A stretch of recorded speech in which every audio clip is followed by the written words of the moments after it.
Has a friend or relative overstayed their welcome to the point of practically claiming squatters' rights on your sofa? Kicking out someone you love can be tough, but here's how you reclaim your space without burning the bridge. Start by gathering concrete proof of their inconsiderate roommate behavior, like the mountain of unwashed dishes, or the fact that staying for the weekend has somehow turned into a quarterly lease.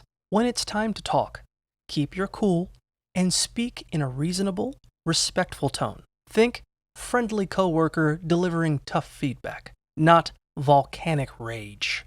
Avoid emotional explosions and stick to direct, boundary focused language like, "We've loved having you, but we really need our space back and need you to move out in 2 weeks."